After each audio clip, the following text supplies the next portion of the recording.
does not promote or promotion any illegal activities. All content provided by this channel is meant only for educational.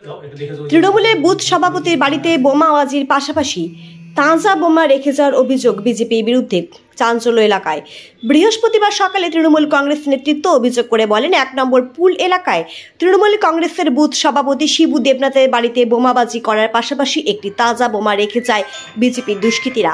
পরে খবর পেয়ে দিনহাটা থানার police সেখানে পৌঁছে গোটা ঘটনাটি তদন্ত করে এবং সেই তাজা বোমাটি উদ্ধার করে নিয়ে আসে। এদিকে মন্ত্রী উদয়ন গুহ বলেন, যতই নির্বাচন এগিয়ে আসছে ততই এ ধরনের নোংরামি তৈরি করার চেষ্টা করছে বিজেপি।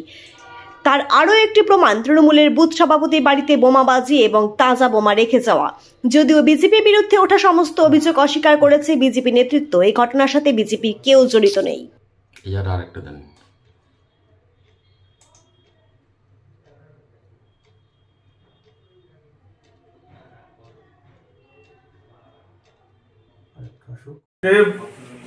দিনহাটা ভিলেজ 2-তে এই সাহেবগঞ্জ রোডের উপরে 2 নম্বর পুলের কাছে আমাদের এক বুথ সভাপতির বাড়িতে কাল রাতে বোমা মারে বিজেপির লোকেরা।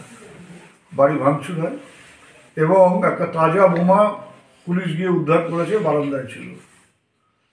তো যত নির্বাচন এগিয়ে আসছে তত এই ধরনের নোংরামি, ন্যাক্কারজনক ঘটনা বিজেপির পক্ষ থেকে ঘটানো হচ্ছে। মানুষের মনে একটা ভয়ের বাতাবরণ তৈরি করবার চেষ্টা হচ্ছে, কিন্তু এতে করে কোনো লাভ হবে বলে আমরা মনে করি না। জনগণ রাস্তায় নেমে প্রতিহত করবে বিজেপি। আপনার নাম? আমার নাম শিবু দেবনাথ, বাবা মনভোলা দেবনাথ।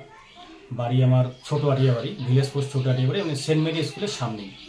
তো কালকে রাত্রেবেলা আমি তো 12টা সাড়ে 12টা নাগাদ ঘুমিয়ে পড়ছিলাম। তো তারপরে রাত্রি 2টা নাগাদ এই বোমের আওয়াজটা হয়েছে। তো বোমের আওয়াজটা হয়েছে, আশপাশে লোক বেরোয়েছে, যদিও আমার পাকা ঘর, আমি বুঝতে পারিনি।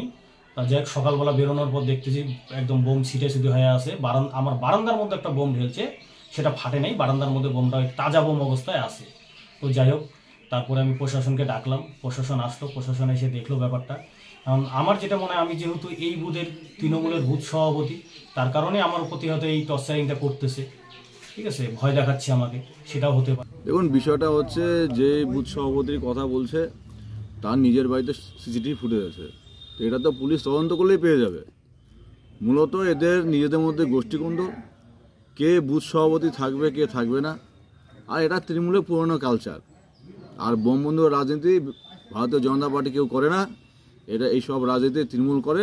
এদের এই কোন্দল গোটা পশ্চিমবঙ্গ জুড়ে চলছে, প্রত্যেকটা বুথে বুথে এদের এই কোন্দল চলছে।